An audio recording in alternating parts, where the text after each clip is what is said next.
Heat haze shivers above low mud brick walls. A scribe crouches in a doorway, reads stylus lifted for the next number.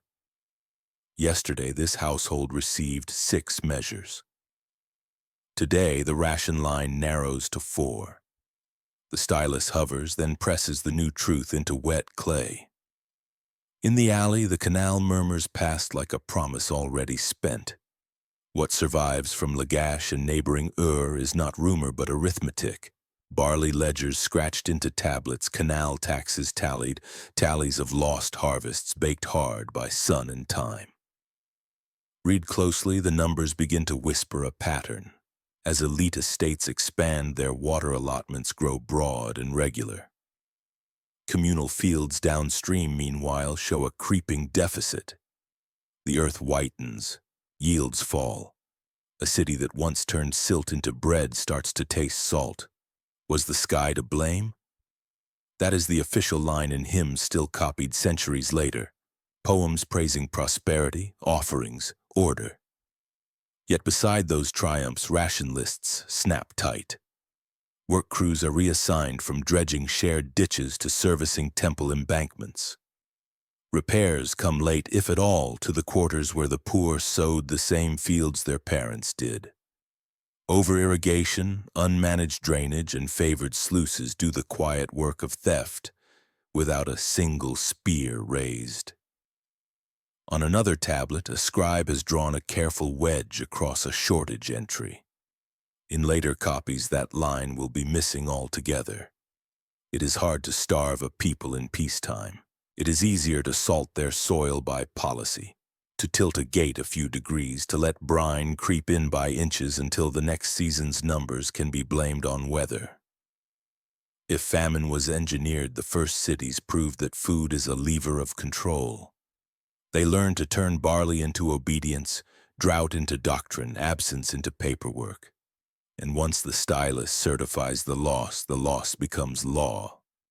From baked clay promises, we climb to a colder plateau where stored grain vanishes between palace doors.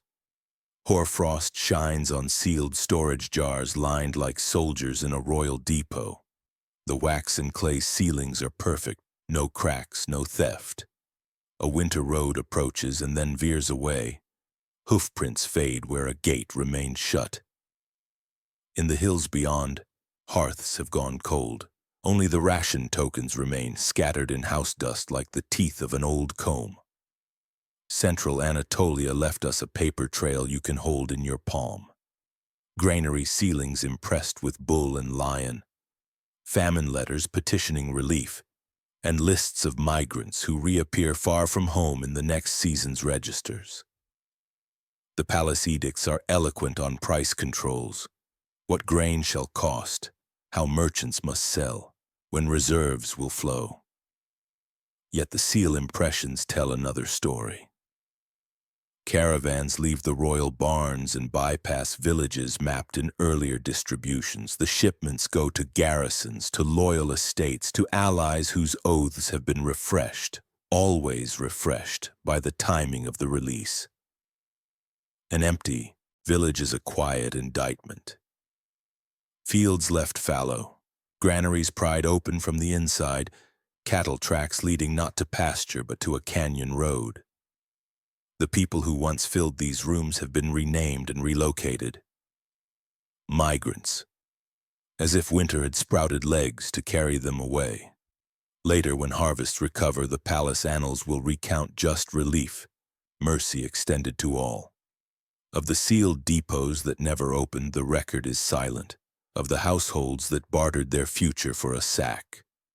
It is kinder to say nothing. A monarchy that rations mercy manufactures obedience. It can withhold the thaw until the right oath is spoken, measure loyalty in bushels, and call the strangling gentle. South and east, a new empire will perfect obedience with earthworks and silence. Rain beads and runs off a buried roof beam. The timbers black as riverstone. In the next chamber, terracotta faces stare into darkness, each expression unfinished where a chisel stopped mid-stroke. A scattering of tools lies where hands let them fall. There is no door out. The empire that standardized axle widths, script and coin also standardized bodies. Conscription tallies list villages drained of sons for walls, roads, and a tomb complex vast enough to stage a world underground. Mileposts march across the landscape in perfect intervals. Unfinished barracks crumble beneath the surface. Work camps sprout by quarries and vanish when the cut stone is gone. Among the finds, hammers, chisels, worn sandals, bowls, and, in too many places, the dull geometry of backfilled pits where corridors end abruptly. The question that refuses to lie still is simple and terrible. Were crews sealed in after building the heart of a new state, and who erased their names? The chronicles later compiled under the next dynasty are precise where it flatters and vague where it wounds. Casualties are compressed into expenditures. The dead are not counted but aggregated. Dissent is labeled confusion, a word that folds protest and philosophy into a single punishable category. Burning a text and breaking a body become forms of the same correction. The mechanism is as cold as brick, quota roads to move troops faster, standards to speed production. Forced labor that can be summoned by decree and scattered by the same. What sets this machine apart is not only its scale, but its secrecy. In 1,000 little entries, the numbers insist there is nothing to see. The tomb stands complete. The roads run straight. The empire announces unity and the absence of rumor. Infrastructure as weapon, stone, law, and fear poured into the same foundation. The price of order is written in the handwriting of those who could not sign their names in corridors that taper to clay, in faces finished only enough to resemble a man before his breath was spent. West to jungle heat now, where waterworks glitter like mirrors and breed fevers. Dragonflies skim the mirror of an endless reservoir. On the berm, wilted, garlands and jars of rice sour in the noon glare. Offerings to a sovereign of water abandoned to the sun. In the distance, a causeway floats across the surface like a spine, and beyond it the forest is thinner than it should be, a pale fringe where shade once fell dark and deep. What the ground keeps is blunt. Beret embankments stacked in layers of laterite and sand, spillway stones grooved by centuries of flow, lines of huts near dredge pits, their floors packed hard with trampled clay and charcoal. Beside them, small bronze charms stamped with warding motifs, dropped where men hauled baskets and boys baled ditches. In the sediment cores, pollen shifts from hardwoods to scrub. In the margins of ponds, mosquito fossils thicken. A city famous for moving water also learned how still water breeds. The inscriptions speak the language of precision and calm. Order restored, channels renewed, fields made equal. Yet the field notes whisper something else, a landscape warmed by deforestation, canals that became shallow when labor shifted from clearing to ceremony, and reservoirs that shone like invitations to every biting mouth with a thirst for blood. Did the biggest machines of the kingdom quietly overheat the plains and seed fevers among the hands that kept them clear? The mechanism is mundane and lethal. Trees felled for embankments and kilns strip shade, soil bakes and cracks. Stagnant pools collect in spoil pits and abandoned lateral ditches.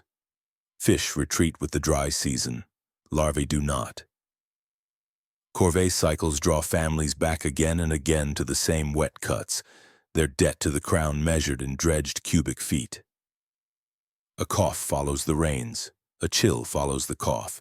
The lists of absences lengthen while the revetments gleam. The cover-up is stylistic, not subtle. Triumph stelae enumerate donations, never deaths. A flood becomes a renewal, a failure of sluices, a testing of the earth. The court poets praise symmetry, straight channels, mirror surfaces, the perfect geometry of surplus. In that meter there is no space for fatigue, for miscarriage, for the slow wasting that follows a season in the low trenches. When hydraulics rule, the human body becomes a byproduct, spent in the margins, unrecorded, while the water monuments keep their outline against the sky. Across the sea, another capital perfects a different recipe for harm. It sweetens wine in shining kitchens and poisons itself slowly. Steam curls from a villa hearth. Bronze ladles rise and fall, dragging a meniscus of syrup that clings in silvery threads to the rim of a gray-sheened pan. The cook dips a finger, tastes, nods. Sweeter than honey, cheaper too. Amphorae wait in rows. A steward stylist scratches allocations for the evening's feast. Artifacts complete the taste profile. Lead-lined kettles scabbed with pale scale. Plumbing stamps hammered into pipe. Proud names of makers and magistrates cast into the metal itself. Wine residues scraped from amphorae, their chemistry laden with acetate. Household notebooks with notes in a steady hand. For colic, warm bath, herbs, rest. The same pages also praise defrutum and sapa, must boil down until it glows mahogany and pours like velvet. The trick few discuss. Grape acids draw sweetness from the pan. The mini-mystery is barefaced once you know where to look. Did elite kitchens dose citizens daily, then prescribe cures for symptoms the pantry caused? Vinegar sauces brightened by a pinch of ash. Sweeteners ladled into garum, into porridge, into rations for sailors who carried the empire from port to port. Pipes that clanged like progress through the city, each joint soldered with convenience, each junction seeping in slow, invisible threads. The mechanism hides in chemistry and habit. Acid must dissolve lead into a compound that tastes like sugar. Long boils concentrate the dose.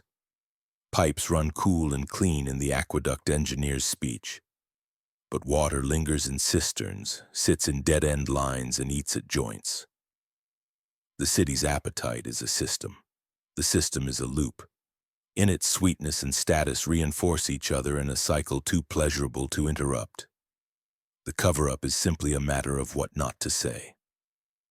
Culinary manuals exalt flavor, never metallurgy.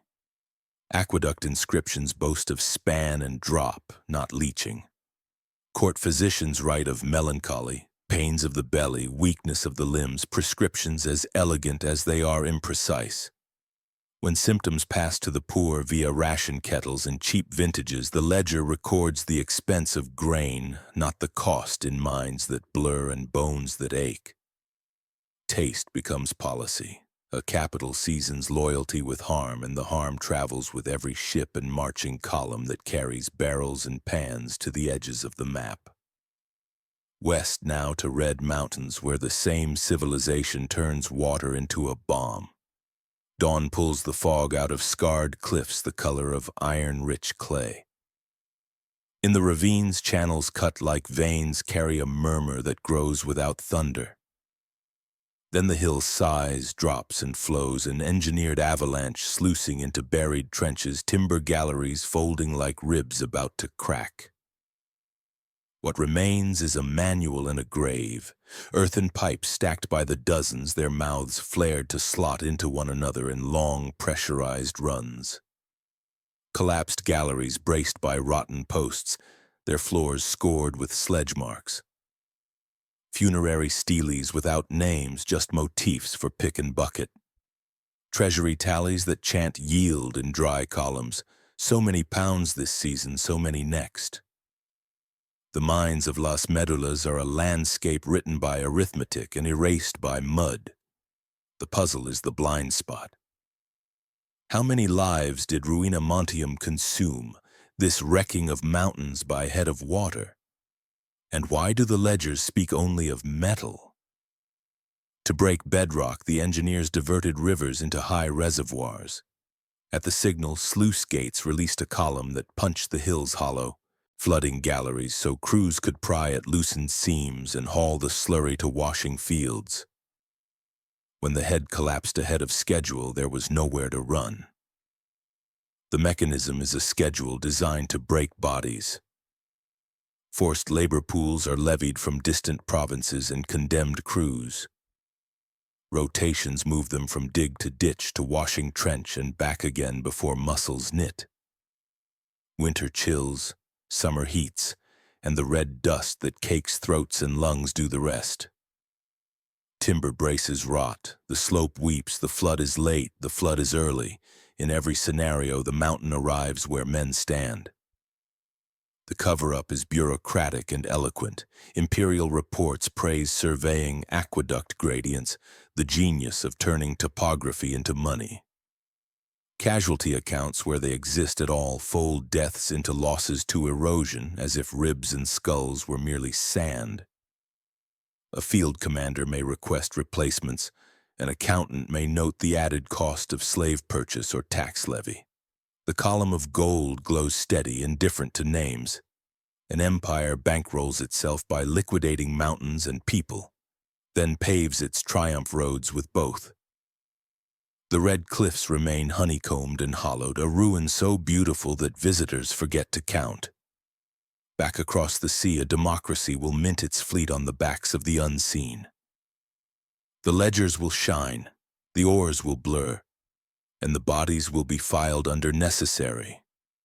Cold air breathes from a slit in the earth. A child's lamp trembles, throwing ragged light across walls furred with gray dust. Somewhere ahead, a hammer rings once, then not again. The tunnels of Laurion are close enough to taste. Metal on the tongue, smoke in the throat, salt from bodies pressed against the rock. On the surface, stone wash tables pocked with rivulets. Channels that lead sludge to settling pits. Slag heaps bleaching under the attic sun. In a pit house, iron shackles lie where they fell, rust knitting them to the floor. In the archives, a decree.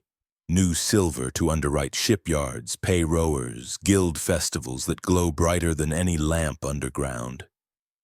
Here's the riddle a free city rarely asks itself aloud.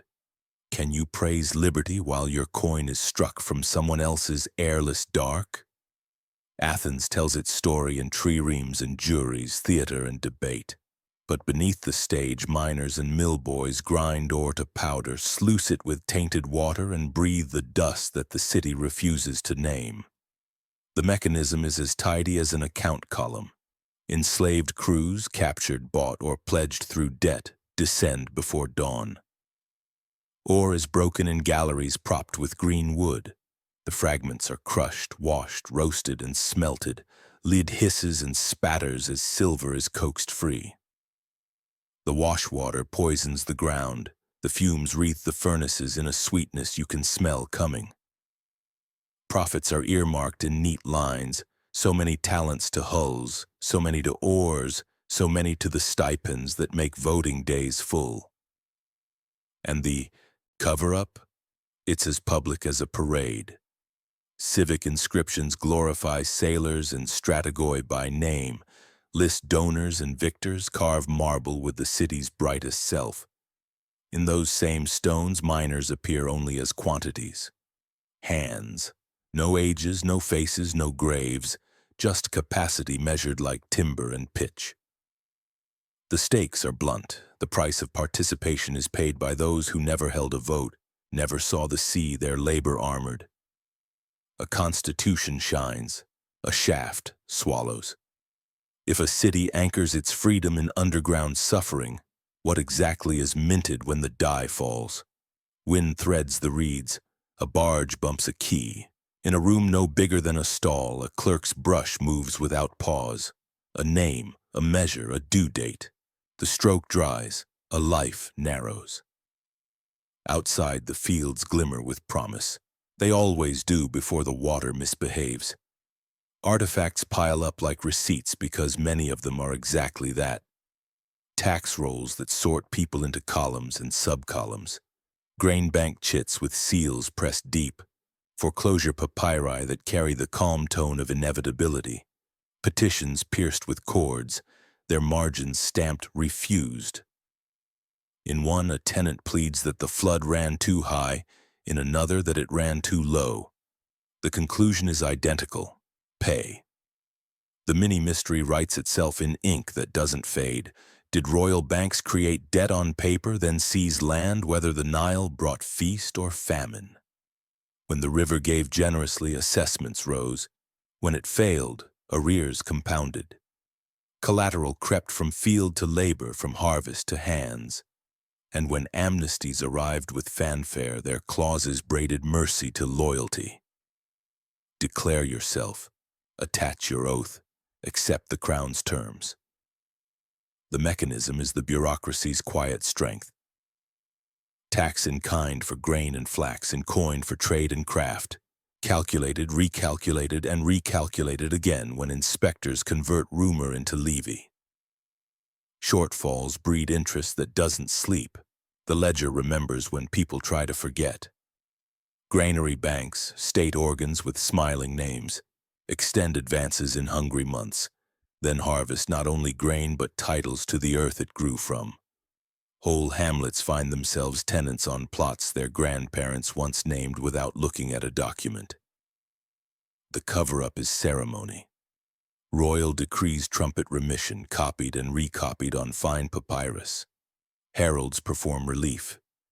But village archives, brittle as fallen leaves, show a different drift. Plots consolidated into estates of courtiers and contractors, shares in presses and mills transferred to favorites who never lifted a sack.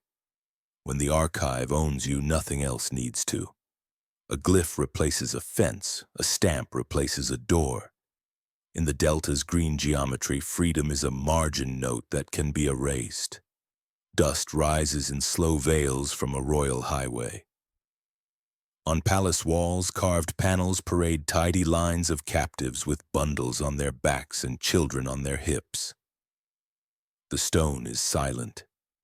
The road is not. Wheels creak, sandals scrape, and a low sound threads the column without stopping. The artifacts are brutally consistent. Reliefs that show cities toppled like toys, then fields replanted under a new sun. Road markers counting stations and days. Ration bowls from way stations, their rims notched to measure grain and oil.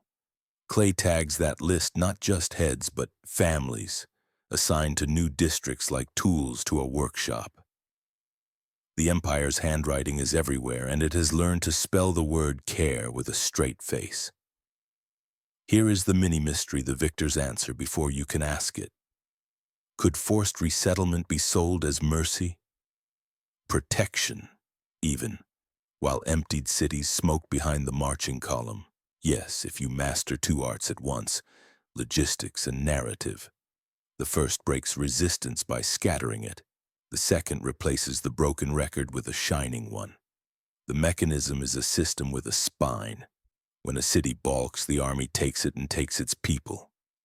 Not to kill, at least not most, but to move. Craftsmen to royal workshops where they cannot make weapons for their own walls. Farmers to frontier plots where their harvests feed garrisons, not councils. Scribes and singers to capitals where their skills are swallowed and rebadged. Along the roads, ration depots keep the flow from stalling. Registrars count and recount.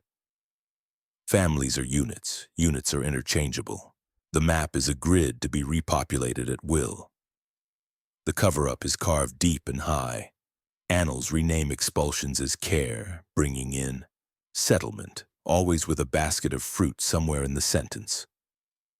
Reliefs place scenes of abundance directly over layers of ash. Orchards under new management. Canals cleared by hands that waved farewell on a different river. The state teaches spectators how to look, not at the faces but at the symmetry, not at the emptiness left behind but at the ordered rows planted ahead. The stakes are stamped into borders that shift like dunes. Redraw people, redraw maps. Once populations become pieces, the board is yours, until someone tips it over and starts again with different lines and different lies. Sparks spit from a furnace throat, glittering against rafters black with soot. A foreman wipes his sleeve across his face. Iron blooms hiss as they cool. In a side office, a magistrate folds a complaint, cracked seal, calloused thumbprint, and slides it under a growing stack where paper goes to sleep. What survives of this world is stubborn. Bamboo slips from the famous debates on salt and iron. Tax registers that turn households into tallies. Lists of confiscated bellows and molds. Petitions from frontier commanderies pressed with winter damp. Read them together and a pattern hardens. A dynasty that must hold long borders reaches first for the trades no village can live without. Salt for bodies, iron for tools. Then prices climb, licenses multiply, and a family that once boiled brine or beat scrap into spades is told that the state now holds the right to survive, for a fee. The mini-mystery whispers between the lines. Did monopolies fund forts by stripping hamlets? And if critics spoke, did their words endure only as summaries, sanded smooth for circulation while the raw complaints stayed buried where they were written? Mechanism before morality. Under a policy framed as strengthening the common good, officials seize the brine fields and the ironworks. Private furnaces are smashed or stamped, then reopened as state partners under new managers and old guards.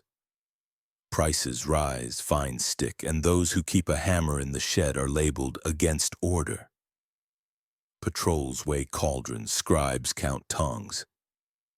Every bucket of brine, every cart of ore becomes taxable pulse, feeding garrisons measured not in people but in walls standing one winter longer. Listen closely in the debate slips and you can hear two tempos. Reformers argue that central control keeps enemies out and corruption down. Critics reply that the same net catches farmers but lets whales through. One voice asks whether the empire should profit from breath. Another wonders how a plow can be treason. Yet when the transcripts travel beyond court, they arrive as polished excerpts copied by palace schools, the sharp edges of dissent rounded to aphorism. Meanwhile, village lists of bankruptcies do not travel at all. They live and die where they were inked, folded into local archives, moldering in rooms that never see a courier. The cover-up isn't a bonfire, it's a filing habit. Reports upward praise efficiency and revenue. Reports downward arrive as proclamations about fairness and relief. In the middle, where bellows breathe and children carry charcoal, silence and hunger acquire the same face, blank, obedient, hard to measure in accounting units. The stakes are larger than the border they claim to defend. When the state sells both bread and quiet, it learns to price each according to the other. A village that pays more than it can eat becomes a fortress of another sort, empty of noise, full of compliance. And in the office by the furnace, the stack of complaints grows, making its own small mountain range beneath the magistrate's desk. Noon carves white light from plaster. Stucco masks crack, pigments flake in silence. A runner, ribs like arrows, passes a dry reservoir, stone steps descending into dust, and clutches tablets that promise what the sky has withheld.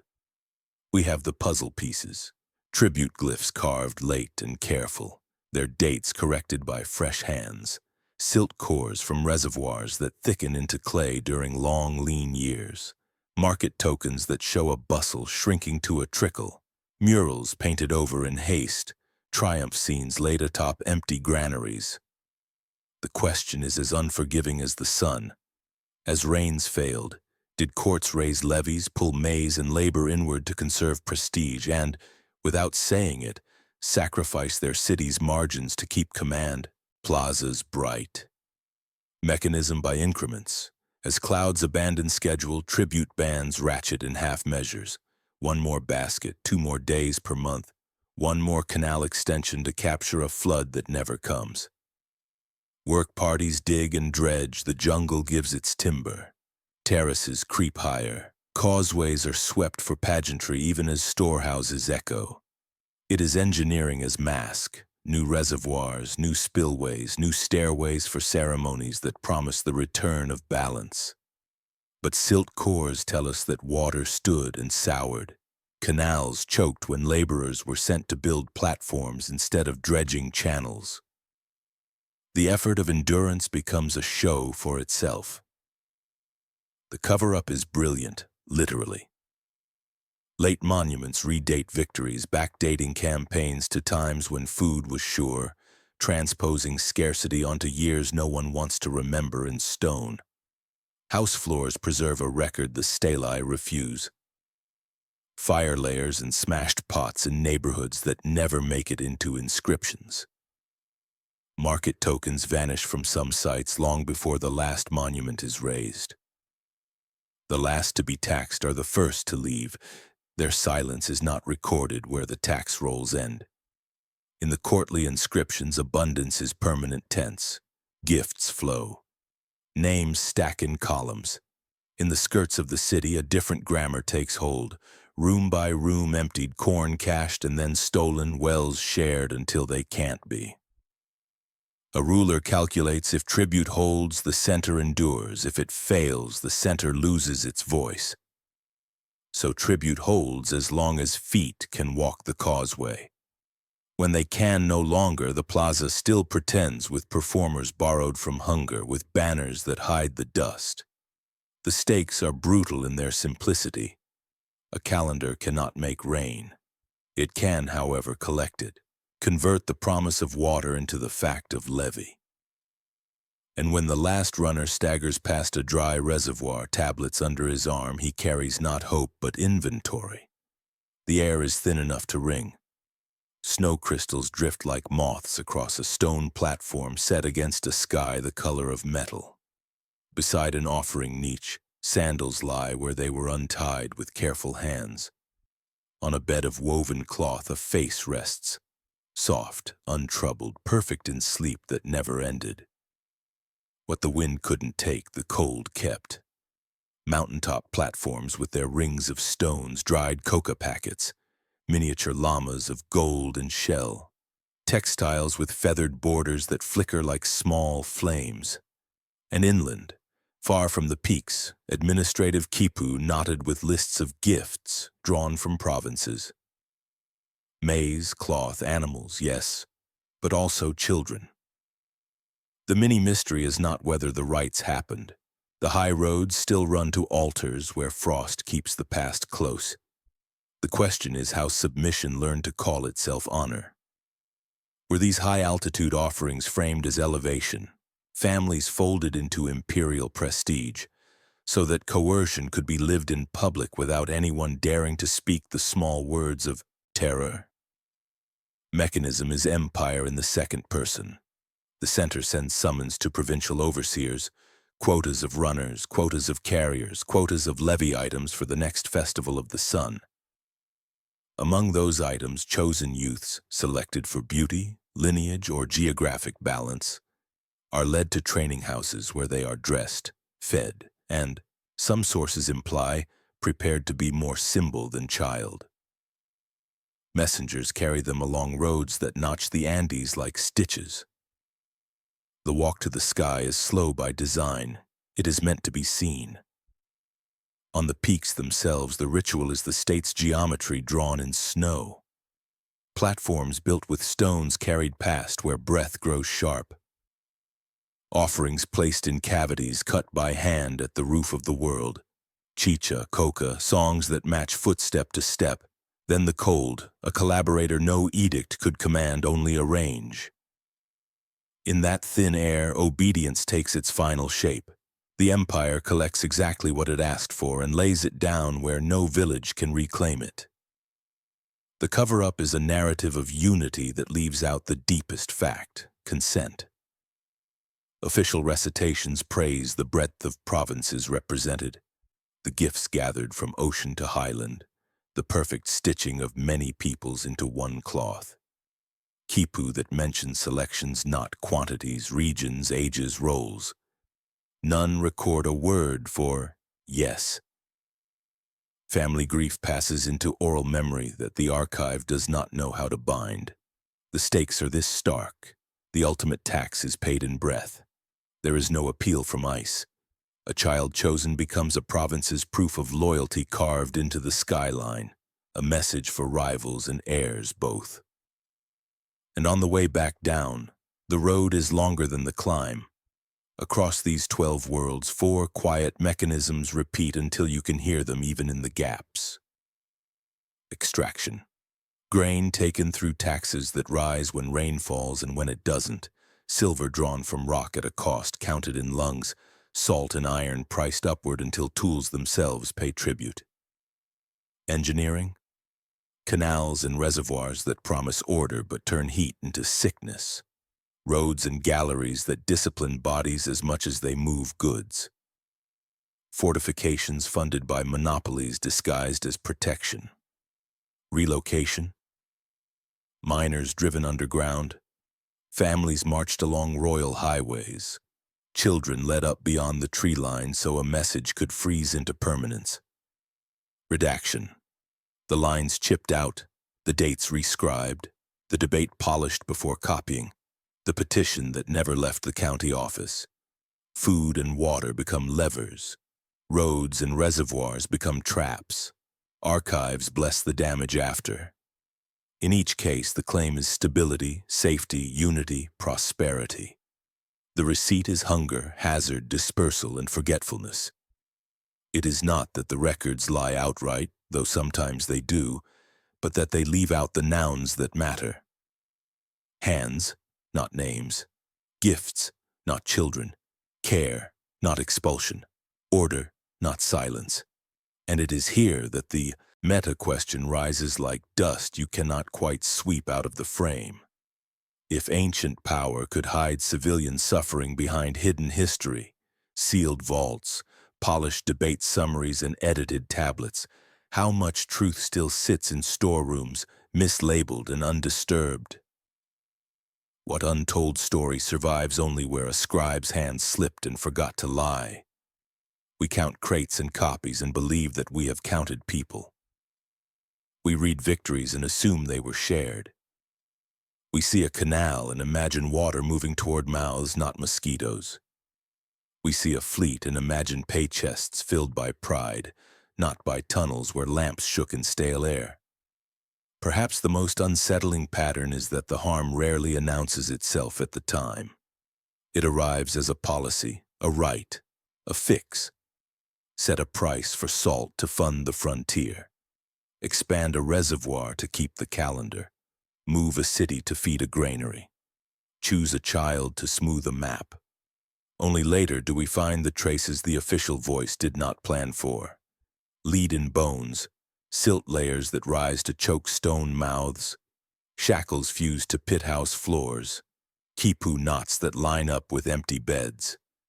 So we return to the ledgers, not just the ones carved in stone, but the ones left in kitchens and barracks and way stations, looking for arithmetic that refused to balance. 12 cases are enough to see the outline, not enough to close it. Somewhere a bundle of receipts still smells of smoke. Somewhere a court copyist saved a draft with margins he never dared to send. Somewhere a village account book names the women who dug the canal the stela assigned to a king. Those are not ruins, they are instructions. Follow them. Because if silence can be sold alongside bread, then hunger and quiet will always look the same from a distance. Our job is to stand closer,